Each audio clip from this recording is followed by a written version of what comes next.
First things first, it's ad time, and man, do I have an exciting announcement this week.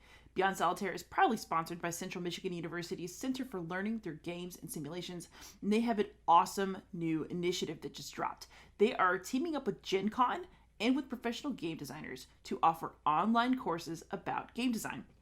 Take one just for fun, or take 3 to get a certificate in applied game design from Central Michigan University and Gen Con. How cool is that?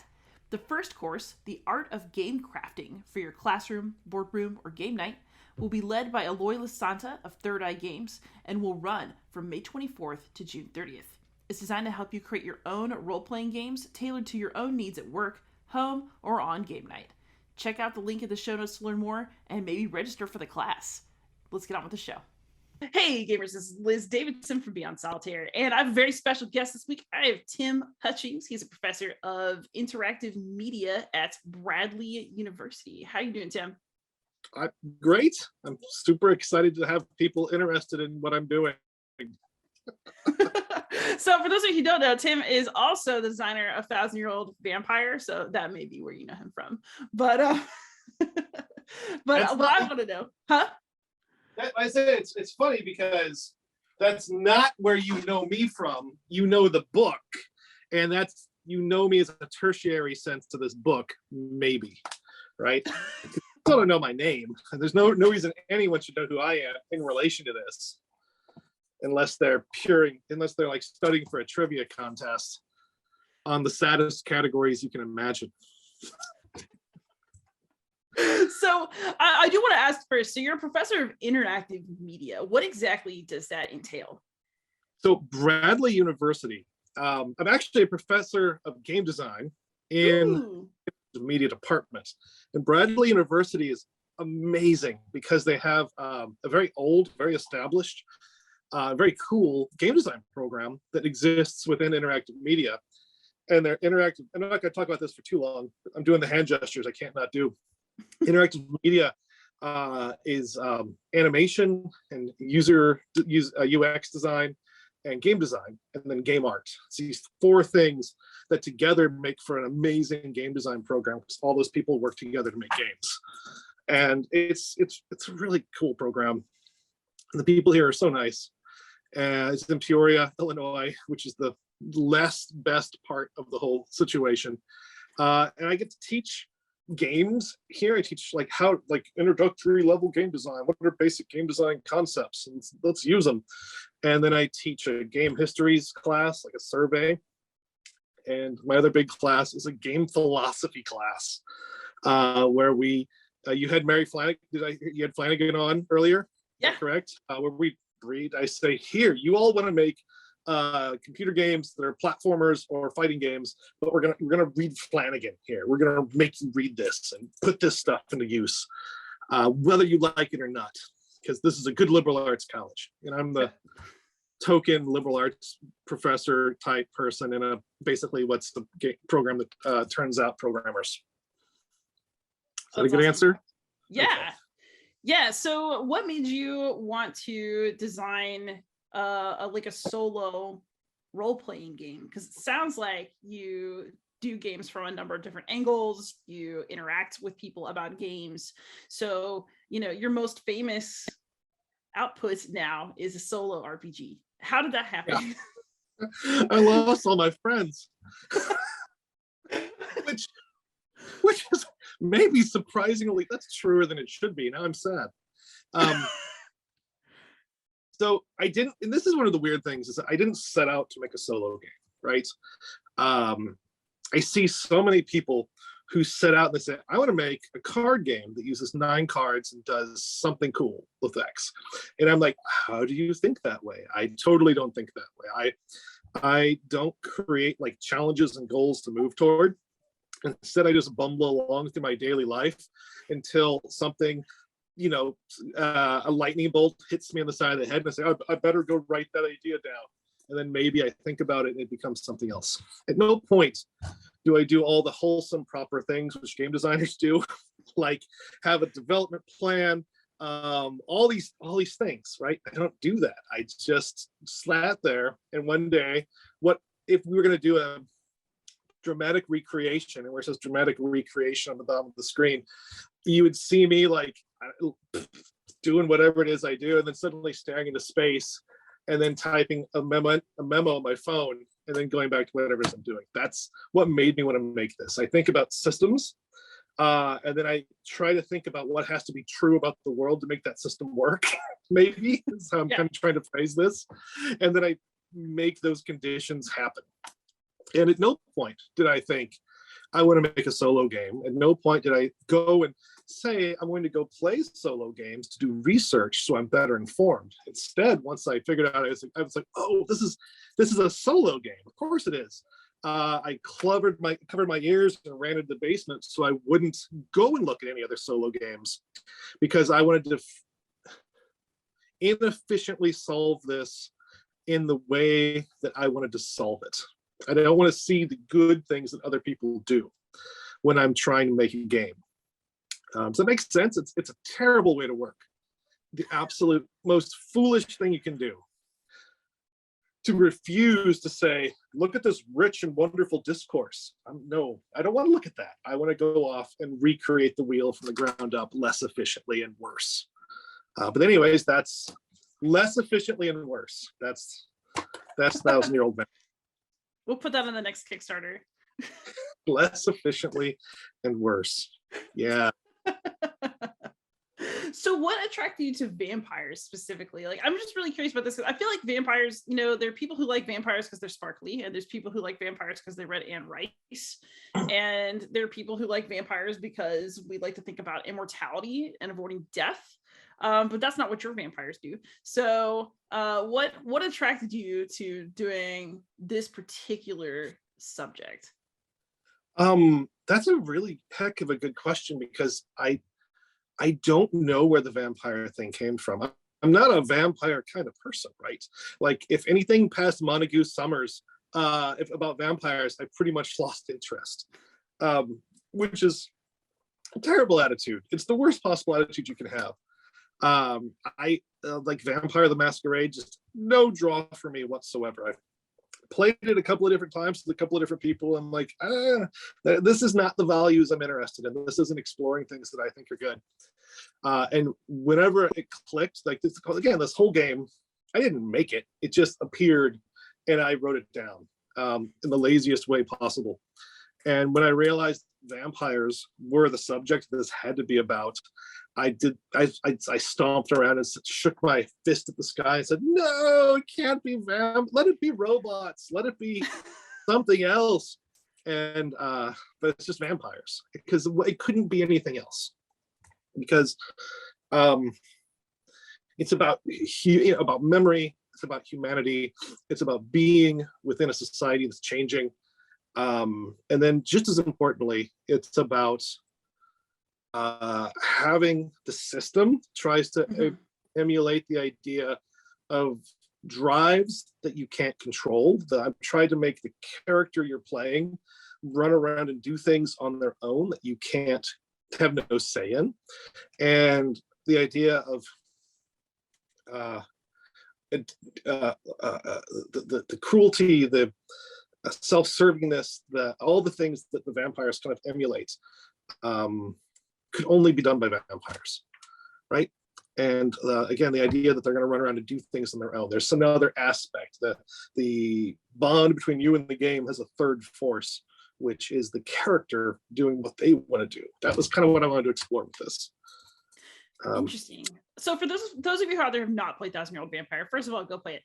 But second of all, it's like a journaling RPG where you create a vampire, and your vampire has some skills that you kind of choose for it. Essentially, you pick a setting, you pick the baseline of who your vampire is going to be, and then you work through. It's almost like creative writing prompts about things that happen to your vampire and how you resolve challenges that the vampire faces. For me, it's really interesting to hear you talk about what it was about to you as a designer, right? Because you're the one with the intent. But to me, it was almost a game about loss, if that makes sense, because you can only remember so much. Yeah. And you start with more abilities than you end with. It's just like a game about decay. In a way. 100%, that's the too, right? I mean, yes.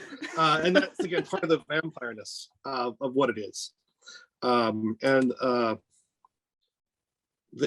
to make a player put effort into a character and then have to strike things out, that's really a potent gesture, right? To not just say this is important to the character, but this is your labor as a person playing the game. You can't touch this anymore. And I love that. That's super cool. And one of the big kind of factors for me is like, what is it? There's a book, and it's not called The Ice at the End of the World. Short story, not called The Ice at the End of the World. But it's similar. And it's I encountered this short story right around the same time that I started writing this game. And it's perfect because it's about a guy who in some way becomes immortal, and he keeps it secret. And it's like, what do you do? He's immortal now. And he goes, and he learns, he invests money, he does all these things, and he's going to like university after university, getting so many degrees. And then one day he realizes there's concepts that his fellow students can understand that he can't. He just can't get them. And then everything starts becoming that as people evolve away from what he is, and he's locked in place, and effectively hundreds and thousands of years later becomes the hairy ape in the museum. And I'm going to give the spoiler at the end. At the end, the last little couple of paragraphs are this guy huddled with a bunch of humanoid rat people in a vast, like kind of like complex that's being covered over in ice. And they're trying to keep back the darkness and the cold as the earth is, collapses under a dead sun. And it's like, holy shit, that's so good. Like, what happens if this is true? How does the world change around it and become something else? And yes, if you're immortal, you'll eventually, whoever comes next, you're going to be around when the cockroaches evolve up, which is cool. Is it though? Yeah, it's a fun thing to think about. Yes. Yeah. Yeah. So at what point did you realize it had to be about vampires? What were you trying to communicate if you didn't want the game to be about vampires, really, what was it that you were trying to keep that forced your hand on that? Again, like the idea of appetites that the character can embody in a way that you can't, or in a way that you can't control. About the idea of running parallel to people but being separate, super important. And think there's a cool dynamic, which I talk about it a lot, but I don't actually I don't say this.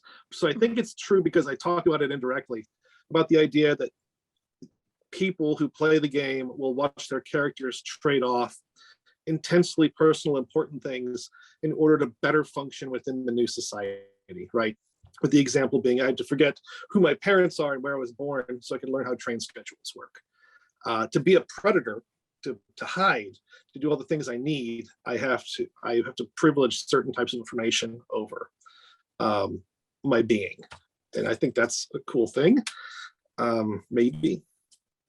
Yeah. Oh, that's interesting. Like having to choose what it takes to be alive as opposed to what it takes to really fully be. Yeah, I like that.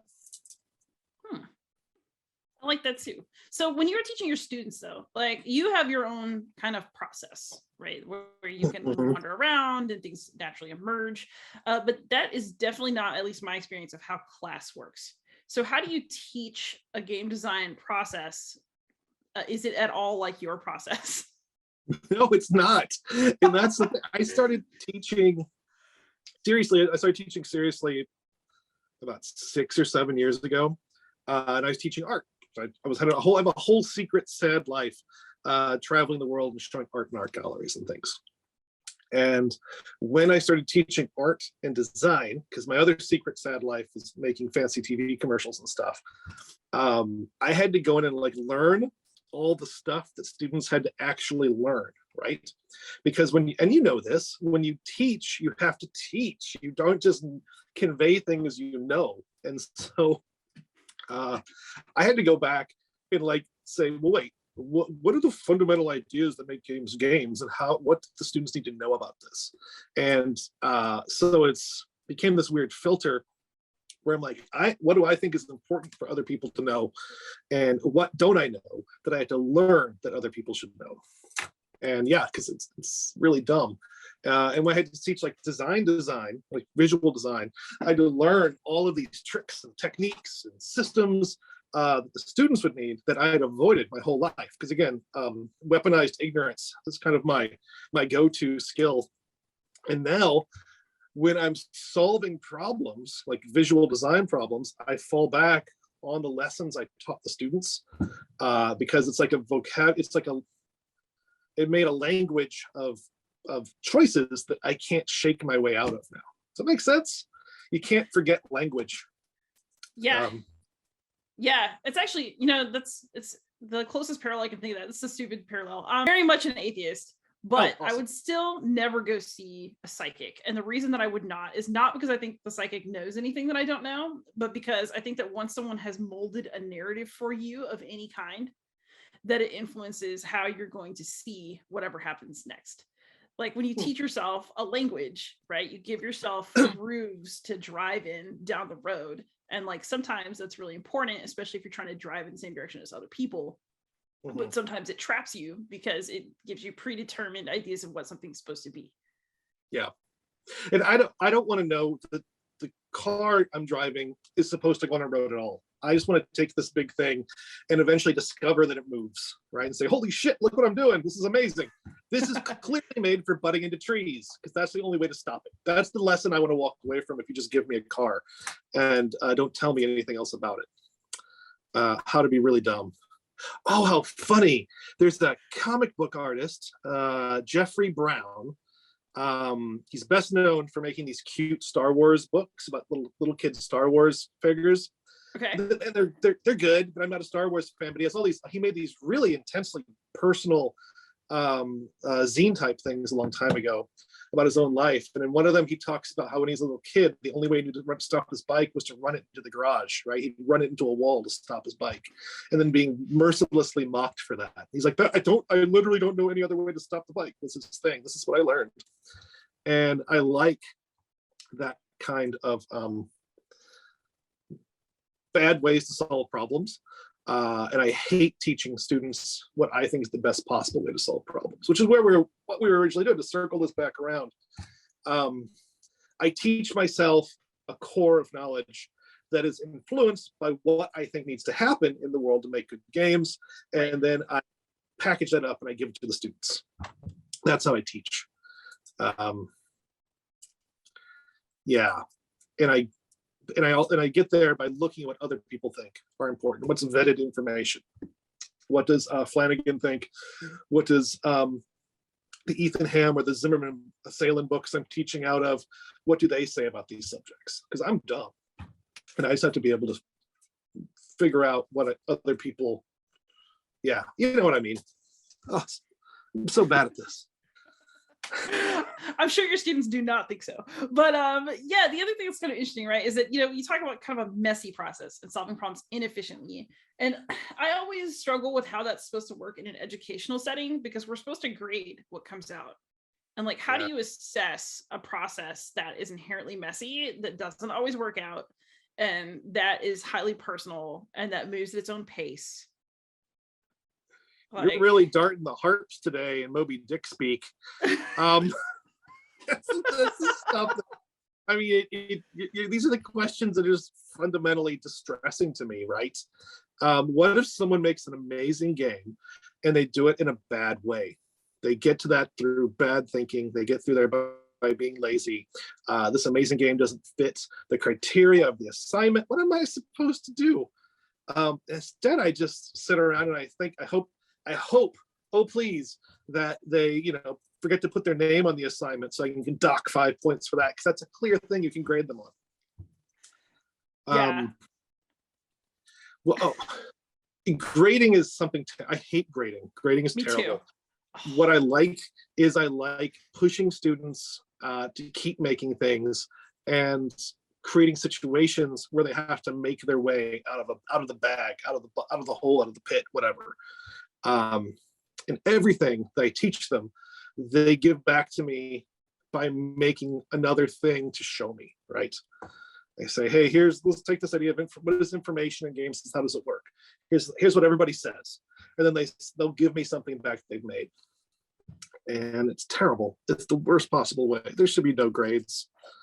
It's awful. I totally agree. I mean, I teach a language. You know, you can grade a language based on things like spelling, or like, is the long mark in the right place, or did they use the correct ending, or any of that. But like, what does that have to do with whether you can actually use a language? I want my students to use Latin, and I want them to understand when I'm talking to them in Latin, and I want them to enjoy it. And yeah, grading is basically something that gets in the way of all of those actual goals in my classroom. So I always wonder about this because, you know, I think speaking a language is also a very creative process. You're not going to get it perfect. Even if you're fluent, like how many English language conversations that you hear during the day are truly grammatically perfect? If you're going to grade them, they probably suck. Mine suck. That's the thing, though, is that we can, if we're talking about English, we can say, here's the goal, right? This is an arbitrary goal set by society, and it doesn't take into account all your regional variances and everything else. And we can grade you on that. That at least is still better than having to grade, you know, how someone's game works. It's is funny it fun? Because for me, what? Is it fun? Yeah. That's your grade. Oh, but that's the trouble. Is it's like even fun, it can't be the criteria, you know, No. Because if they make a juggling game that's really fun, and I'm saying, well, this is amazing, I'm having a great time, but we don't want, I don't want you using, you know, dexterity games. I'm looking for, I have a Latin quote in one of the games I'm releasing soon that I hope that it's important that no one ever actually translates it because it's low comedy, but yeah. It's there to look smart, but it's not, which I think is fun. I actually think that's hilarious. I also always tell my students that learning Latin will be great when you're reading an old book one day and it suddenly slips into Latin because then you know you got to the dirty part. I gotta tell you, yeah. Oh man. So this is gonna, you know. Actually, are you open to talking about what you're working on right now before we segue into other things? I'll tell you about two things that are going to be released very soon. This one. Oh, can you see how big this book is? For those of you at home, he's holding a very fat doorstopper book. Yeah, it's about 3.5 inches thick. It's 3/5 of a cola can high. It's gigantic. It's a 1,200 page game book called Apollo 47 Technical Handbook. And I'm holding this up for those of you who can't see it. I apologize. I feel like I'm living at WKRP in Cincinnati episode where a man tries to hold up diagrams for the radio audience. But this is a book or a game, which is a 1-page game. It's 1 page to play the game. And it's about having lunar missions in the near future where nothing happens and you just simply sit and you speak in technobabble. That's the whole thing. If anything happens, the game, you've failed. The game, if anything exciting happens, you've done it wrong. And that's the game. That's it. The Apollo 47. And it's a really fun game. And I took this game, which is 1 page long, right? And I put in about 20 pages of how to play the game just right. And here's some things you might want. And then 180 pages or 1,180 pages or so of old NASA manuals, so that as you play, if you decide you want a prompt to talk about, you can flip it over and say, oh, hey, the Apollo support post needs to be recentered because the wattage is wrong on the output reader. And that's it. And so it's like this ridiculous gesture of a game. And I'm super excited that I'm going to finish that and release it. And I'm getting I just ordered the test print from Drive Through RPG. And I'm super excited about that. I'm super excited about that. I just want to see that in action, actually. It really is a potent thing to handle because it's just huge and it's stupid. And I'll give the game away for free, of course. Oh, there we go. If you have a printer for 1,200 pages. What? Yeah. If you can print what an awful trick that would be. You'll need 3 copies if you have 3 players. I'll give away the basic game. I won't give away the whole thing because that's a waste of people's time. Although I guess I can. But anyways, it's like, for me, the object is super important, right? When I make games, there's a physicality to how they work. If I'm going to make them into a print object, they have to have a reason to be a print object. And I thought really hard. I'm like, I could release a 30-page game book and make a bunch of money based, because there's enough people that like Thousand Year Old Vampire, they'll order this. And I realized that's not what I wanted, because a small, thin game book isn't necessarily exciting and interesting. Thousand Year Old Vampire was made specifically because it satisfied burning urges I had as a game maker. And Apollo 47 is satisfying those in a different way, by being ludicrously thick, by being an overblown game. And that there's going to be 3 of those books ultimately is my plan. And they'll all have the same intro, right? They're all the same game, but just different, stupidly thick books of prompts. Because again, the way we embody the things we make needs to support the game itself, and it needs to satisfy some kind of aesthetic need, right? I could take a side step and say that one of my great disappointments in the Zine Quest kind of output is there's so many games, great games, super pretty, but it's not a zine. It shouldn't be a zine. It should be a finished book. It should be a nice PDF. Because for me, zines, they're punk rock, they're seat of the pants, they're fast. You make them in an evening. And that value, which is specific to me, but I think is arguably embodied within zine culture generally, gets lost when we make things for the sake of making things. I might be wrong about that. Someone should call me out. It's worth exploring. I mean, but if you never say anything wrong, how do you have a good conversation, right? Somebody has to say something wrong, so everybody can disagree with it. I have to be careful though, because you don't want to provoke.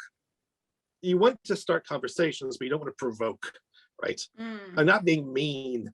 I don't want to be mean, but and I know that the zine RPG zine culture is different than zine culture generally. Those are different things, different critters. Yeah. And then was there one other thing coming out? Oh yeah. I'm going to be I have this partway through the printer setup process for a traditional run, because I need it to look a certain way. A game, actually, what the heck is the title? The title is, I don't know what the title is. Untitled release. No, it has a big complicated title. But basically the working title is just Perspective, and it's a book on how to draw in perspective. It's a workbook which walks you through perspective exercises, using a kind of 1920s pontificating narrator talking about art and value and what it means to look at things in perspective. Ooh. And then it puts you through a series of exercises where you draw things that you imagine that you find on the beach. So you're this kind of imagined beachcomber drawing a seascape, and then every day you draw. I'm gonna hold up a piece of paper that only some of you can see, where you have, like, this is the workbook, you're drawing right in the book. You draw a line for the sea, you draw a perspective item, there's a little prompt at the bottom of each page telling you what to draw. Exercise 8, a dead crab disarticulated by wave and scavengers. 5-minute time limit, draw flat squares and fit the crab parts into them, that kind of thing. And the book, of course, isn't what it pretends to be. It's something else. The book is a Trojan horse to tell a different story. And is it a game? At a certain point, I don't know, and I don't care, but it's is part of the line of things I have to make. Does that make sense? Yeah, it's an experience, if not a game, it sounds like. Yeah, I mean, you could say this is some kind of interactive narrative. I don't know. But again, I don't care. Those distinctions don't matter to me. I always get the quote wrong, but that doesn't matter. But I have to make this if I'm going to make other things, right? I'm working on another vampire game, okay? And in order to make that vampire game, I have to make all kinds of other dumb things to get to the point where I can make the vampire game. Can you give us any scoop about the vampire game? Oh yeah, heck yeah. That will be done for a while, which is I didn't mention it, but it's called, and I'm so happy when I figured out the title. It was hard to figure out the title. And you wouldn't think so when you hear the title, which is So You've Met a 1,000-Year-Old Vampire. And that was the joke title I came up with until I realized it was perfect. And in it, you are not you, but your character. You have a character you're advocating for, who is a normal mortal who's come into the circle, the social presence, whatever, of an incredibly ancient apex predator who may want to be their girlfriend, or may want to eat them, or just may not care at all. And so what's it like to be in that incredibly tense, unwieldy situation? And it's similar to 1,000-Year-Old Vampire, and that you progress along a thing and you watch the vampire do things. And your character, but it's all about your character watching and being interested in this vampire. And the big thing, and has a really nice mechanic, which is stupid, but really just really gets to me when I play test it, where you basically have a number that slowly creeps up, and if you ever roll beneath that number, the game's going to end probably badly. And the number that you check to see if you've rolled underneath a certain kind of creeping statistic is on a die that lives in a box or in a cup where you can't see it. And so it's a meaningless mechanic, right? It's no difference if you roll when you needed it versus having it live in a box over there. That there's a decision waiting that's already been made. And to me, that's like a really important dynamic within the game. And that you can actually mechanically choose to re-roll that thing and pick up the box and shake it. But it doesn't matter, because you don't know what the number was before, you don't know what it is after you do that action. And so to find these moments of tension that support the game itself, the intentions of the game, is fun. And I don't know if you saw, this is all So You've Met a 1,000-Year-Old Vampire. That's the name of this. The title. Oh, that's hilarious. That's actually the name. And I decided that it's going to be on the cover of the book, it'll be the same thing, and there'll be like a piece of tape or something, or handwritten So You've Met on there. Oh, that's hilarious. Yeah. And the thing I'm super excited about, and this didn't come around with this game until after I'd written most of it, is that the vampire tells you stories about their vampire life, right? Like, oh yeah, hey, I knew Genghis Khan or whatever the hell it was.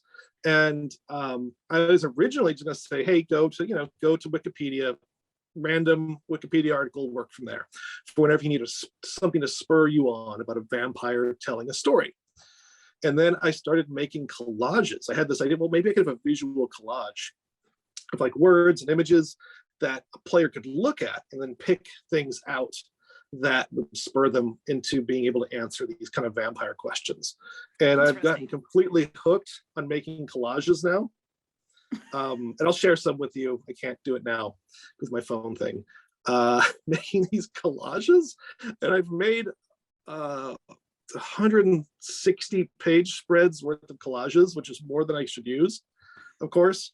All of them, and I'm going to talk about this. This is tricky. I set all sorts of criteria for what can go into these collages, and I couldn't quite figure out why they weren't satisfying until I realized the photos I used had to be either of people from sources I knew, or had to be completely abandoned, right? No one knows who these people are. The books I chop up to get words out of, I either have to find them or reject them out of my own library or buy them for $1 or less. There's all these rules where I'm like, I'm going to be the vampire pulling things apart out of these abandoned pieces of media and I'm going to take them and destroy them for my own interests, like someone who preys on the most helpless people that they can find. And I'm like, oh yeah, this is how this is supposed to work. Now, and again, that's not an efficient way to work, right? Because I'm actually physically cutting things up, right? I'm pasting things down. None of this is in a computer, which is inefficient. But it's important for me, a person who has to make things in a specific way. I think that as long as you're happy with the kind of work you're doing, though, like, I mean, isn't work, I mean, everyone says it's about the journey, right? But it's true. Like, it feels good to work, and it feels good to work in the way that you need to be working. I mean, now you worked happy in there. You just used happy in a way I can't understand. In relation satisfied. In relation to what I make, to what I do, to who I am. That's not how happy works. Happy is when I sing around people's birthdays. That's when I use that word. My happy is a little more melancholy. But I like the idea of being curious about a vampire, because I do think that, I mean, even if you go back to vampire literature, right? Like, we like to fantasize about being a vampire, but I think, I mean, I've read an unacceptable number of vampire romance novels in my lifetime. Is there an acceptable number? I'm not there yet. We'll keep going. But even things like What We Do in the Shadows. You have like that guy that serves the vampires, and he has all these expectations from that relationship, and the vampire also has expectations from that relationship that maybe don't match. I think that's a really great place to come from for some role playing, because I think also so much of our role playing is about, I guess, power. I mean, 1,000-Year-Old Vampire is interesting because you started as something very powerful, and you have strength and longevity, but you lose a lot. I think playing from somebody who's not in the power position will give that game a really different flavor. Yeah. One of it's I get big feels when I play 1,000-Year-Old Vampire, in the way I play it. And the punch I've gotten out of the So You've Met a 1,000-Year-Old Vampire game is very different and much stronger. Because I'm watching, like, you're innocent, this little innocent person walking around the edges of a bear trap. And that's a much different feel.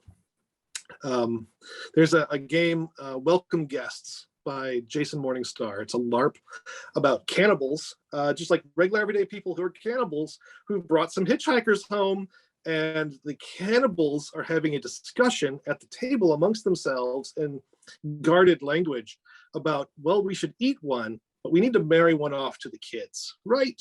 And which one should we keep? And so there's two discussions going on at the table between the hitchhikers who just don't know whatever, and they're just there, and the cannibals who have this other level of communication they're doing, but the players all know. And I played this, as a hitchhiker, and it was incredible, this experience of vulnerability and it's like seeing a predator stalk you.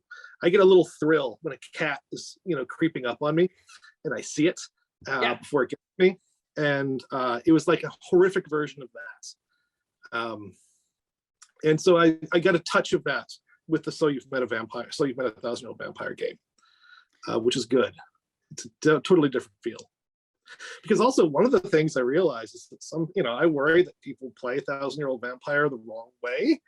Like, they're like, oh, fuck yeah, I'm murdering people. This is badass. Vampires are cool. I get, there's no repercussions. And that's not, I'm like, no, that's not what this is about. Yeah. Ugh. Let me tell people how to play my game better. Sorry, reader response criticism dictates that is not. But this also leads to an interesting question, which is that you playtest your own games and have. I think that's really cool, actually, because I actually found 1,000-Year-Old Vampire to be an emotional experience as well. And it's interesting to think about you as the designer, like having your own complicated reactions to your own art. Do you have a favorite vampire that you have created, and lived with and then ultimately destroyed? That's hard because it's been a while since I played, and they all start to blur together. I played the game dozens of times, and I can remember moments that were really good, moments which had like kind of magical punch or that just really resolved themselves well. But I have the scattered nature of the way that, that's a really interesting point. The way I play the game, the vampires are continuously reinventing themselves. And those reinvention moments where they're like, no, I'm no longer that person, I'm this other person. Those are punchy moments. Those kind of can get you. Yeah. But it also makes it hard for me looking backwards to tie like one string across an entire like character's existence, right? Because they were so many different people. It's easy to swap those people between vampires. Oh, that's interesting. My vampires tend to hold on as much as they can and like be upset about the loss, if that makes sense. Yeah. Like not remembering where you come from is a frustrating feeling. Yeah. Mine don't, they're not Madonna, not mine. If I had my computer working, I could pull up my test documents and just instantly be reminded of everything. But sadly, my computer has to be off right now, and I'm sorry. I'll make that sound mysterious to the folks at home by not explaining why my computer has to be off. Yes, ooh, mystery. So this also leads to a question though. So we've spent a lot of, I'm really fascinated by your emotional response to games, but you're also a scholar. How does it all tie together for you? Like we were talking in our pre-chat, I mentioned that I'd found somebody delivering a paper that you had co-worked on about Foucault and like heterotopias and attaching games to scholarly theory. And does this all kind of run together for you in one big thing, or do you have like separate lives, a life where you're an artist and a life where you are looking at games from a scholarly perspective?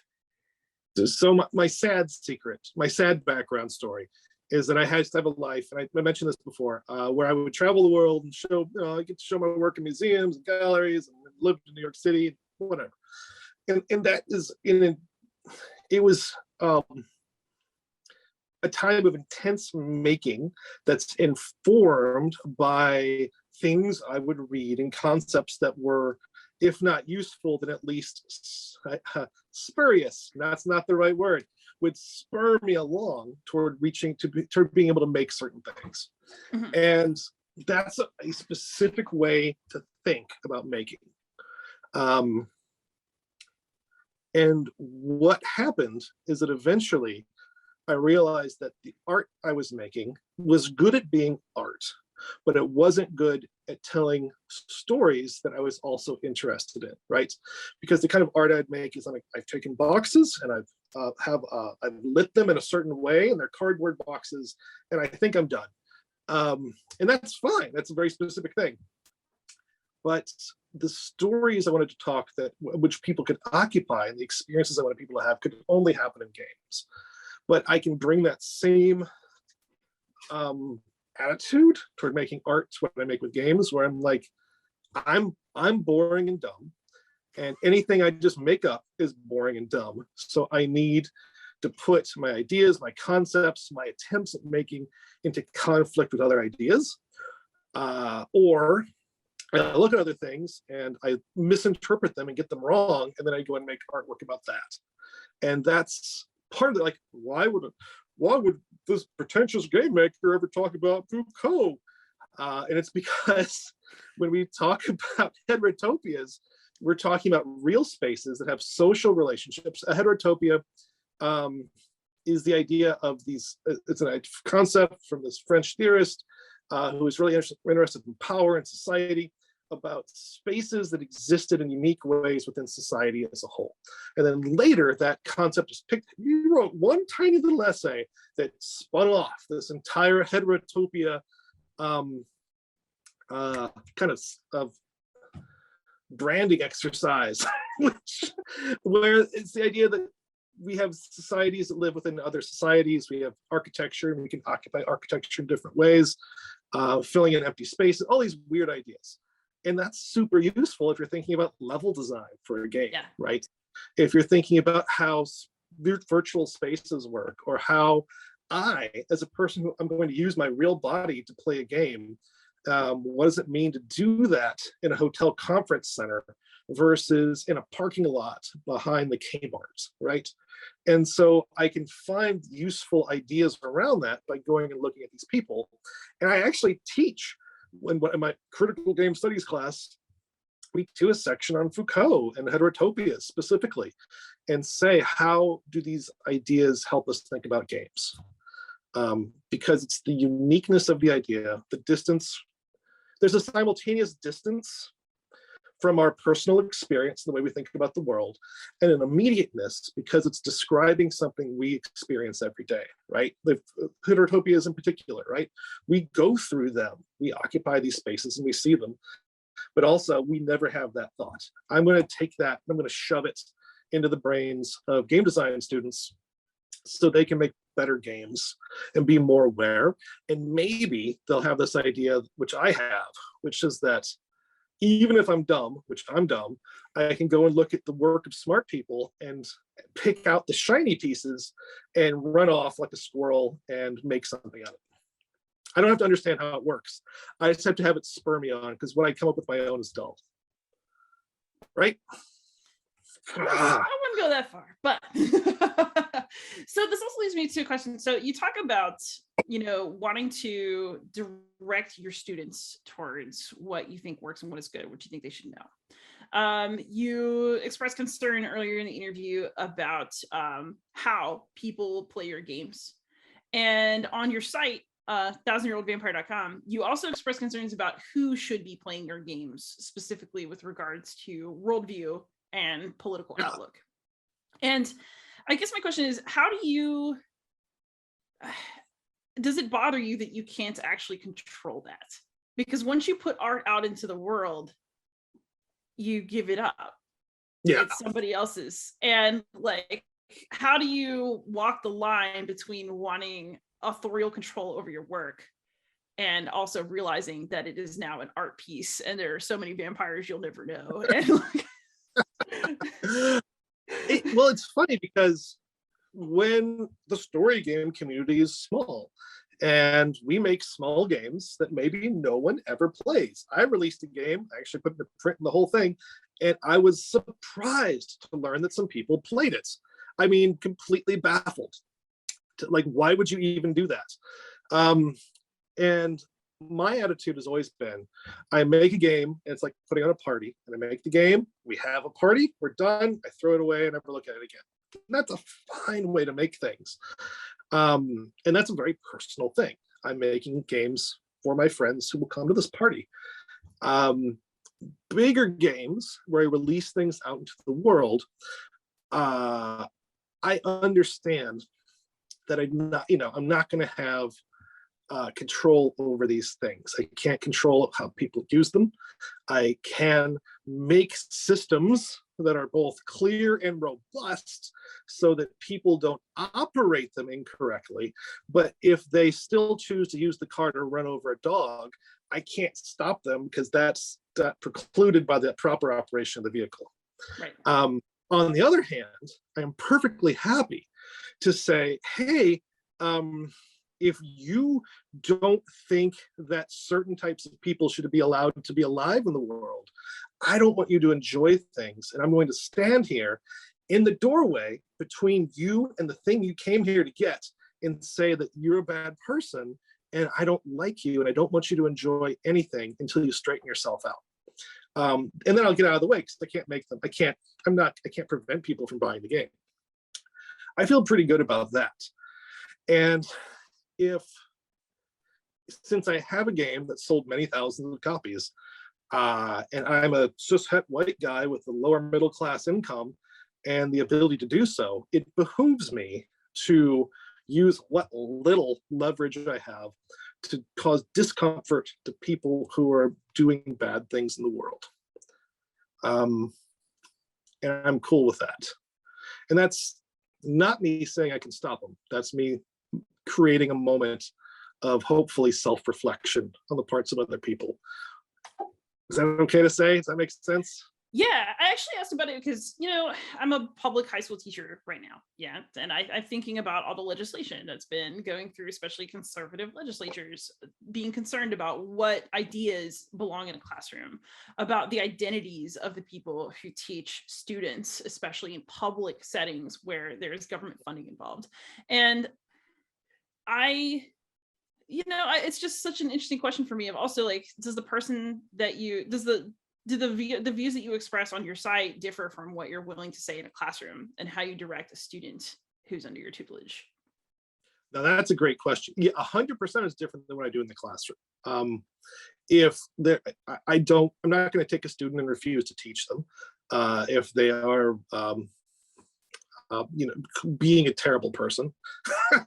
Actually, no, that's a good point. If they're being a terrible person, I will make them not be a terrible person. If it's what they're doing is contrary to school policy, right? But I'm not going to refuse to teach people because they're different than me.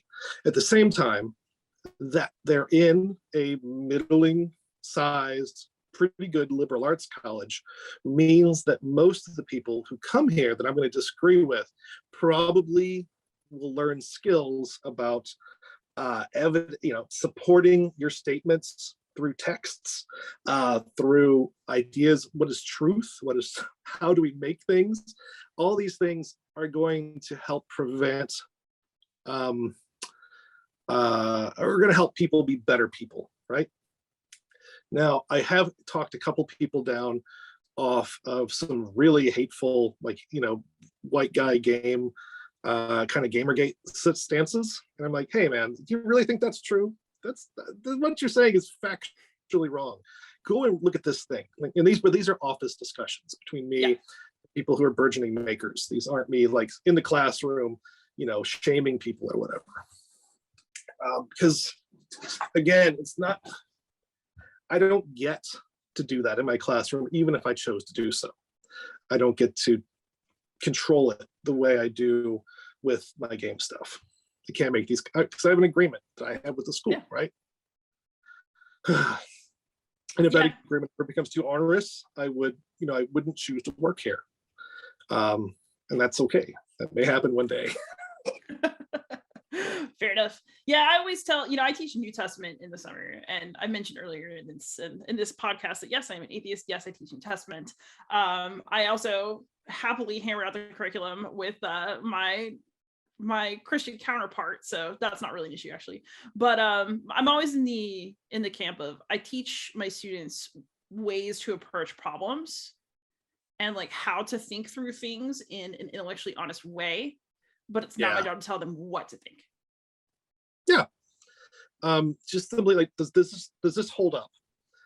Are there multiple frameworks we can use to examine this problem? How does this look like through these different lenses? Even with game stuff, one of the things I find myself teaching is how do we teach people to play games through games? And that becomes conversations around empathy. And that's a fundamental thing, which you can't remain empathetic and have certain attitudes about how the world should work. So it's tricky because you're going to be a good game designer, you have to do X, according to other game designers who are smarter than me. So I get to teach that. It's hard though. I haven't actually had students where I've been like, where I've been concerned about them, really. So I'm pretty lucky that way. Does that make sense what I just said? Did that come out right? Yeah. Okay. Yeah, I just figured that since we're both educators, it was worth like kind of thinking about that for a moment in this particular time in our national history and like ways of talking about what happens in classrooms. Yeah. And again, I think there's so many things don't hold up to proper discussion and only survive within a incredibly tight information ecosystem which is about shutting every other possible idea or source of input out. And that's, but you have to read some books. That stuff doesn't survive. Yeah. Asking people to read books, that sounds like brainwashing to me, Tim Hutchings. I know, right? So just a softball question to kind of slow things down. What are you playing for fun right now? Is it mostly your own stuff because you're doing art projects, or are you on a fun kick with something else at the moment? Earlier today, I played Civilization 6. I play a lot of computer games right now because the COVID stuff, right? And I'm really kind of disconnected from the tabletop and LARP world that I'm excited that I normally engage with. Tonight, I'm going to go meet some friends for in-person board games for the first time in a long time and play Camel Up, a game I really inordinately love. I've been super excited, like inordinately excited about a game called Ultimate Chicken Horse, which is it's a platformer racing game where you race, and then there's a round where you make obstacles and make everything harder for the other players, and you just keep doing this until someone scores enough points to end the game. And it's really fun, and it's just stupidly fun, and I think about digital games a lot, so kind of educating myself about digital games has been part of my time here teaching game design. It's like more thinking about that. Yeah, I've been bad about games though. I'm ashamed of how few kind of like analog games I've been playing. You should never be ashamed. Like, you should do what calls to you, right? Like, games exist to serve you and not the other way around, right? I mean, if I'm going to, no, this is the thing though. If I'm going to say, hey, look, I've made a thing, I want you to spend time on it. I want you to look at this. I should be investing more of myself in the etheric base of what that thing is going to be, right? Maybe. But again, I talked about weaponized ignorance. I'm getting dumber every day about how games work. Fantastic. So if people want to participate in the general stupidity, where can we find you online? I have a Twitter account, which I think is Tim Hutchings FTW. And then I have a thousandyearoldvampire.com, which is the store where you can buy vampire games. Although I'm almost sold out of 1,000-Year-Old Vampire copies. And it'll be months before the replacements get in because of COVID. Because that's good business, right? Great business. Yeah. Fantastic. So that'll all be in the show notes, everybody out there. And for those of you who listen to the podcast, hopefully you know I can be found everywhere on the internet as Beyond Solitaire. Thank you so much for coming on, Tim. This has been awesome. Oh, I had great fun. Thank you so much. I feel like I've been a gloomy Gus now, and I'm sorry. No, we had fun. And we were happy in my version of being happy.